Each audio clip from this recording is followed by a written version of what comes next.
Today, we will be creating new agents using AI. With just a couple of words, I was able to create a brand new custom VALORANT agent using AI. It's called invisibility, where he becomes invisible and can move through walls for a short period of time. AI is now more powerful than ever.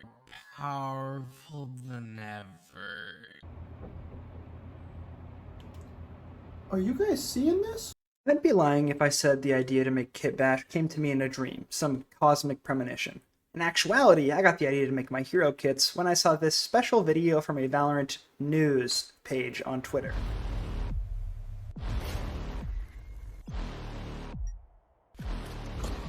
This phenomenon is interesting to me. Obviously, as a game developer, AI is a big no-no to me, but still, it's hard for me to punch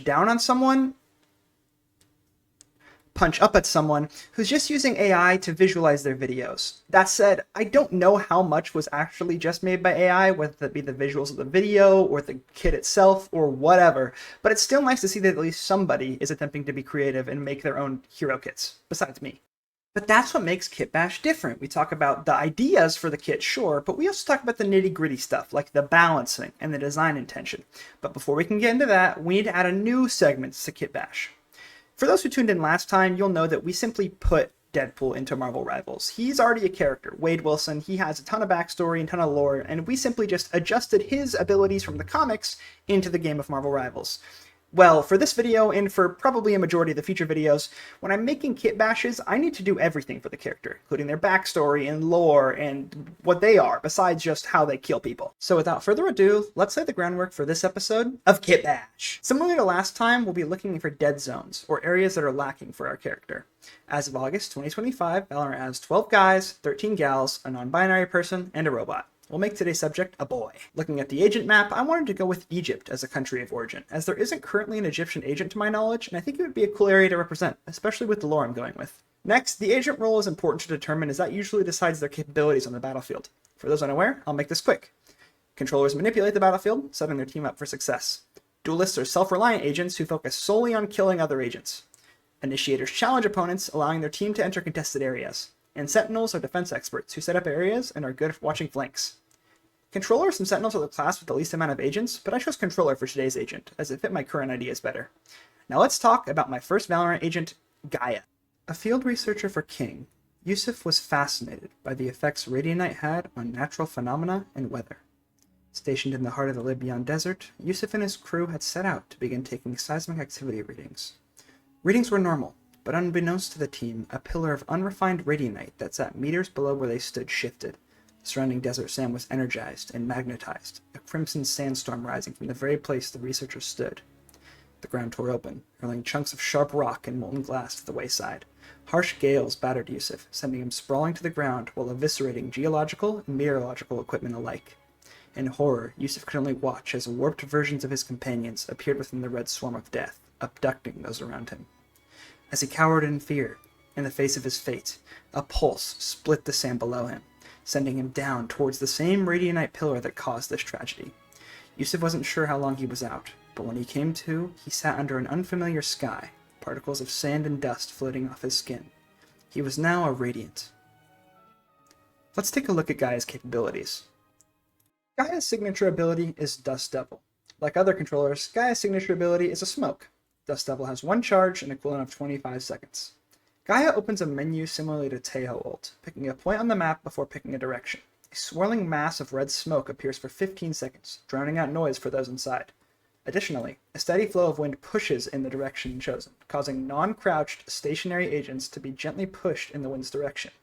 Moving with or against the wind incurs a 25% increase and decrease to speed, respectively. It's difficult to create smokes in a game like this because eventually there aren't many ways to make things interesting or unique. By making Dust Devil replicate a pocket sandstorm, we not only play into Gaia's backstory, but also create a unique smoke experience. Dust Devil is powerful, hence why we're only giving it one charge, similarly to Viper's smoke. Gaia's basic ability is Mud Mantle. Mud Mantle has two charges, each charge costing 100 credits. Gaia hurls a clot of mud at an ally or himself. For the next 5 seconds, damage to the body or legs is reduced by 20%, and the affected individual does not flinch when taking damage from enemies. Fall damage is negated while under the effects of Mud Mantle. I thought it'd be interesting to give a controller a defensive buff, similarly to Sage or Sky's heals, without it simply being another heal.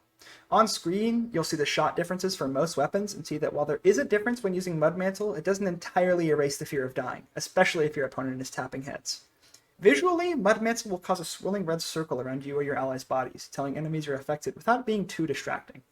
Gaia's other basic ability is Unearth. Unearth has one charge and costs 150 credits.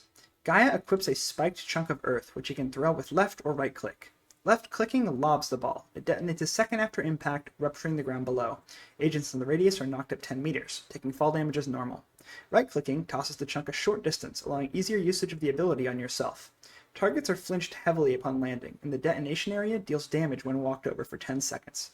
Unearth is a unique hybrid between displacement and a molly, with the primary difference being that the molly only damages you if you're actively moving through it, slowing down pushes. Unearth's knockup has both defensive and offensive capabilities, giving you the ability to knock your opponent allies up to vantage points or knock diffusers and planters off the spike. And lastly, Gaia's ultimate, Crimson Mirage. Crimson Mirage costs 8 charges to cast. Gaia channels over a second, summoning a raging sandstorm around him, lasting 15 seconds. All players are nearsighted while inside, with enemies seeing ghostly apparitions of Gaia and his team moving through the storm and harmlessly shooting at players.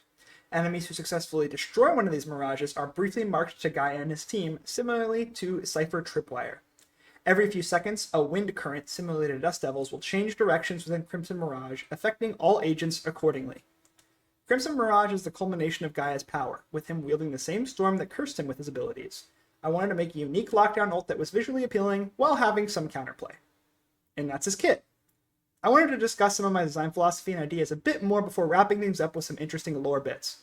On screen you'll see some barks he has with other agents or just generally. First, what does Gaia provide to Valorant as a whole? I wanted to make a controller that really keeps the enemy on their toes. Different aspects of his kit ask his opponents to do different things. When caught in his wind currents, for example, players will have to crouch to better stabilize their aim if they want to return fire. Are they caught up in Unearth? It is in their best interest to stay still while standing in the rupture areas. Now for some minor notes. Dust Devil and Unearth synergize quite well, as Gaia can toss an Unearth into a Dust Devil, knocking enemies out of the smoke briefly where they can be shot by a skilled marksman. Then, due to the pushing nature of Dust Devil, enemies who land on ruptured earth are basically guaranteed to take some damage unless they crouch to avoid being pushed by the wind. We're now going to be getting into some more niche topics such as lore and scrapped abilities, so if you don't really understand this, I apologize. As for the additional lore I mentioned, both Alpha and Omegaverse Yusuf experienced the same Crimson Sandstorm, and I think it'd be really cool if that sandstorm actually swapped the two of them, sending them to the variant's Mirrorverse. There could be some cool voice lines about being an unwilling participant on their team and only fighting for the enemy because he doesn't have much of a choice. As for scrapped ability ideas, I was originally going to do something very different for his ult, dubbed Sky Piercer. Gaia channels over a second and a half before slamming the ground, pillars of sandstone erupting upwards from the ground around him, lifting those who were in the pillar designation. Squashed agents would be killed, and each pillar had about 200 HP. The idea for this was to allow Gaia to chop up areas in interesting ways, but I couldn't decide on a pillar pattern that I was satisfied with. Other than that, though, I basically stuck with the rest of his abilities as they were first designed. But otherwise, that's it. Thank you guys once again for tuning into Kitbash. I'm sorry it took so long. I was really lazy, I'm not going to lie. And then we had a whole bunch of stuff with moving. We're in a new house, as you can see. I finally have an office, and I'm not in the living room with my computer. My lovely wife is going to be setting up behind me, so maybe you'll get a glimpse of them every once in a while.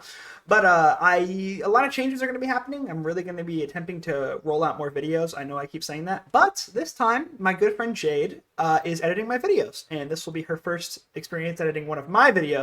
I've seen some of the work she's done, or heard about it at least. And so everybody say something nice to Jade in the comments. Hopefully she'll be sticking around, and hopefully she did a good job on this video. I'll have no way of knowing because I'm making it. But yeah, I don't really know what I want to do next. I've got some ideas rolling around for my next Kitbash, but I'm also thinking of doing another game design style video that I might be maybe futzing around with about tutorials in games, and ones that are bad and ones that are good, and how I change them maybe. But either way, thank you so much again for tuning in, and until next time, stay solid.